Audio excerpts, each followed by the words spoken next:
वीर वीरमदेव राजकीय स्नातकोत्तर महाविद्यालय जालौर के यूट्यूब चैनल पर मैं डॉक्टर बंशीलाल आप सभी का स्वागत करता हूं। प्रिय विद्यार्थियों, बीए द्वितीय वर्ष हिंदी साहित्य के द्वितीय प्रश्न पत्र हिंदी भाषा और साहित्य का इतिहास, इस संदर्भ में आज हम बात करेंगे। जैसा कि आप सभी को मालूम है, इससे पहले के वीडियो में हमने हिंदी भाषा, हिंदी की मूल आकर भाषाएं संस्कृत, पाली, प्राकृत, अपभ्रंश का सामान्य परिचय और उसकी विशेषताएं पढ़ा है। हमने हिंदी का उद्भव और विकास पढ़ा है। हिंदी भाषा के उद्भव और विकास की क्रमिक परंपरा यात्रा को हमने पढ़ा है। हिंदी और उसकी बोलियों का सामान्य परिचय भी हमने इससे पूर्व के वीडियो में पढ़ा है। विद्यार्थियों, आप सभी को विदित है कि ईसा के जन्म से 1500 वर्ष पूर्व वैदिक संस्कृत, लौकिक संस्कृत प्रचलन में थी। इन दोनों भाषाओं के 500 वर्षों के अंतराल के पश्चात पाली, जिसे प्रथम प्राकृत भी कहा जाता है, तत्पश्चात प्राकृत और अपभ्रंश को हिंदी की जननी भाषा माना जाता है।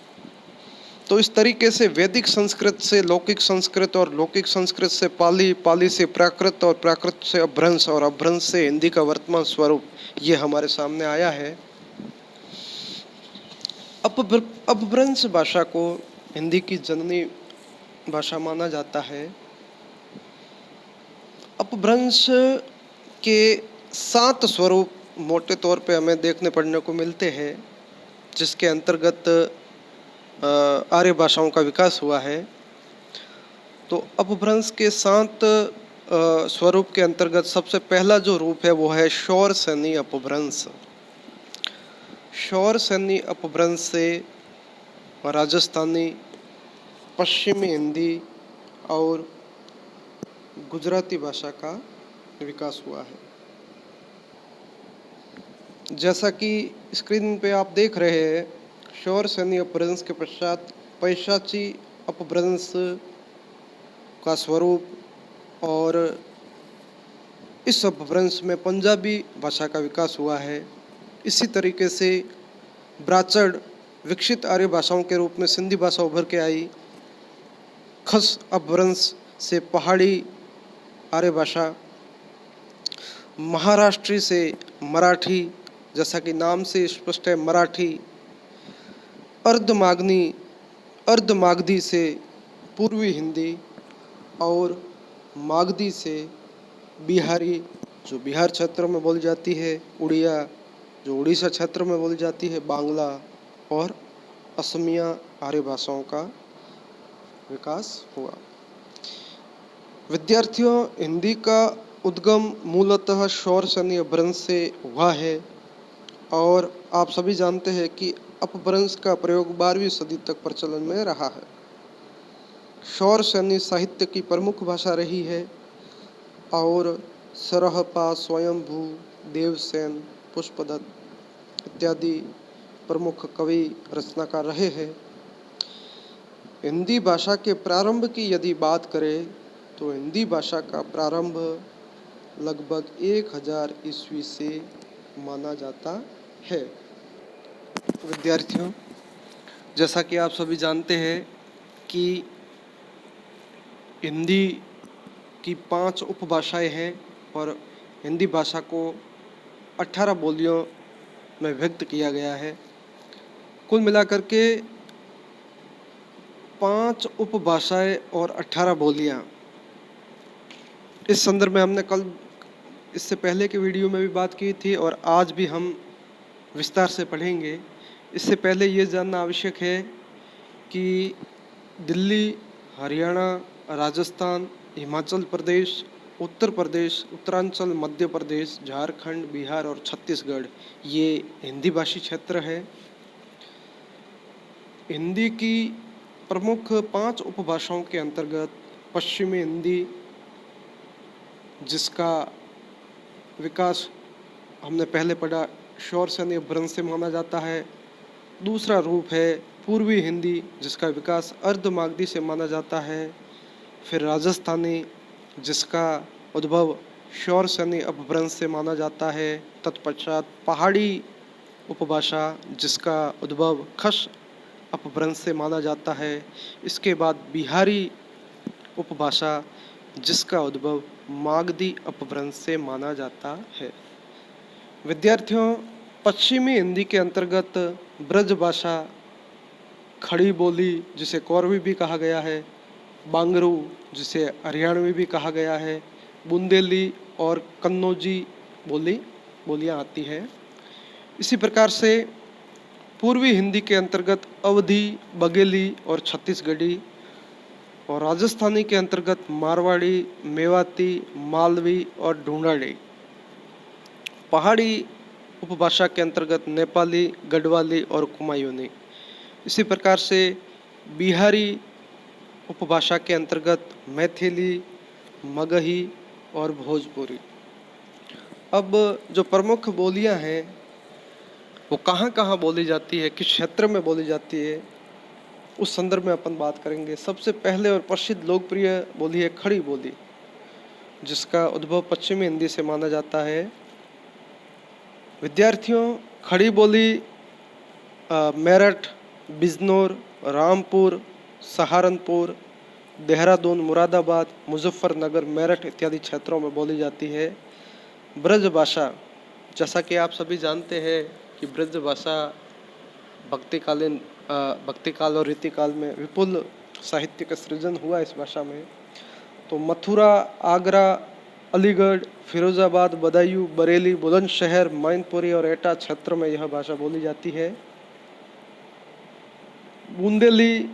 बुंदेलखंड की बोली है, और झांसी, ओरछा, जालौन, हमीरपुर, होशंगाबाद, सिवनी क्षेत्रों में यह भाषा बोली जाती है। कन्नौजी, शाहजहांपुर, इटावा, पीलीभीत, फर्रुखाबाद क्षेत्र में बोली जाती है। अवध क्षेत्र के साथ फतेहपुर, रायबरेली, लखनऊ, कानपुर, उन्नाव, प्रतापगढ़, जौनपुर इत्यादि क्षेत्रों में बोली जाती है। बघेली का जो केंद्र है वो रीवा है, और ये सतना, मेहर, नागौद क्षेत्र में बोली जाती है। छत्तीसगढ़ी रायपुर, रायगढ़, कांकेर, नंदगांव, बिलासपुर, कोरबा और सरगुजा क्षेत्र में बोली जाती है। नेपाली शिमला, मंडी, चंबा, सिरमौर, जौनसार क्षेत्र में बोली जाती है। इसी प्रकार से गढ़वाल क्षेत्र में उत्तरकाशी, श्रीनगर इत्यादि क्षेत्रों में बोली जाती है। कुमायूनी, उत्तरांचल का कुमायूं क्षेत्र, अल्मोड़ा, रानीखेत, नैनीताल क्षेत्र में बोली जाती है।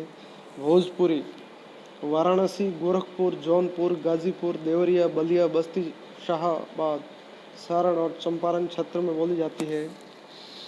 मगही पटना, गया, सारण, पलामू और मुंगेर, भागलपुर क्षेत्र में बोली जाती है। तो इस तरीके से ये जो प्रसिद्ध बोलियां हैं वो संदर्भित क्षेत्रों में बोली जाती है। अब हिंदी भाषा की जो उपभाषाएं हैं और जो बोलियां हैं, इस संदर्भ में जो परीक्षा में प्रश्न पूछे जाते हैं उनका प्रारूप कैसा होता है, उस संदर्भ में थोड़ी सी बात कर लेते हैं कि किस तरीके से ये जो लघु उत्तरात्मक प्रश्न है वो हिंदी भाषा से संबंधित पूछे जाते हैं। सबसे पहला जो सवाल है वो यह, हिंदी शब्द कौन सी भाषा का है, यह प्रश्न प्रतियोगी परीक्षा में पूछा गया है, तथा हिंदी शब्द की उत्पत्ति किस शब्द से मानी जाती है। ये दो सवाल प्रतियोगी परीक्षा में पूछी जाती है। तो दोस्तों, हिंदी शब्द फारसी भाषा का शब्द है और इसका जो संबंध है वो सिंधु से है। और अगला सवाल यह पूछा जाता है कि हिंदी विकास यात्रा में अपभ्रंश का जो सोपान है उसको उल्लेखित कीजिए। तो अपभ्रंश के रूप में हमने अभी पढ़ा है, शौर सैन्य अपभ्रंश है, मागधी है, अर्धमागधी है। तो इस संदर्भ में भी हमें जानकारी होनी चाहिए। एक यह भी प्रश्न परीक्षा में पूछा जाता है कि हिंदी के विभिन्न नाम रूपों का उल्लेख कीजिए। तो इसमें ज़्यादा आपको भ्रमित होने की आवश्यकता नहीं है। हिंदी के जो प्रचलित नाम है उसके बारे में यह सवाल पूछा जाता है। तो इसका जवाब आपको देना है हिंदवी, हिंदई, हिंदी, हिंदुस्तानी, रेखता, उर्दू, दक्षिणी, दक्षिणी, ये इत्यादि रूप मिलते हैं। और हिंदी भाषी क्षेत्रों के नाम जो इस वीडियो में अपन ने पहले ही पढ़ा है, तो हिंदी भाषी क्षेत्र दिल्ली, राजस्थान, उत्तर प्रदेश, हरियाणा, हिमाचल प्रदेश, बिहार, उत्तराखंड, छत्तीसगढ़, झारखंड और मध्य प्रदेश, ये 10 क्षेत्र माने जाते हैं। और हिंदी की उपभाषाएं है उसकी संख्या 5 है, ये भी आपको समझना है। और इसकी जो बोलियां हैं वो 18 है, ये भी आप याद कर लीजिएगा।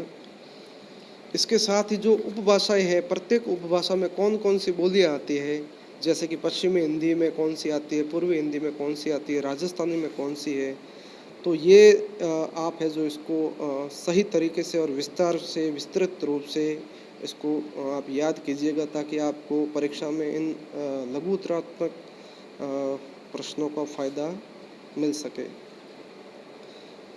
तो यह आज हमने हिंदी भाषा की जो उपभाषाएं हैं, अपभ्रंश का रूप है और किस तरीके से हिंदी भाषा के संबंध में परीक्षा में प्रश्न पूछे जाते हैं, इस पर अपन ने बात की है। अगले वीडियो में हम हिंदी भाषा के विविध रूप, जैसे कि हिंदी जो बोलचाल की भाषा है, जो राजभाषा है, रचनात्मक भाषा है, राष्ट्रभाषा है, हिंदी को संपर्क भाषा क्यों कहते हैं, हिंदी किस तरीके से संचार भाषा है, तो इन तमाम विषय वस्तुओं पर, तमाम बिंदुओं पर हम अगले वीडियो में बात करेंगे। आप सभी के लिए शुभकामनाएं। बहुत बहुत धन्यवाद।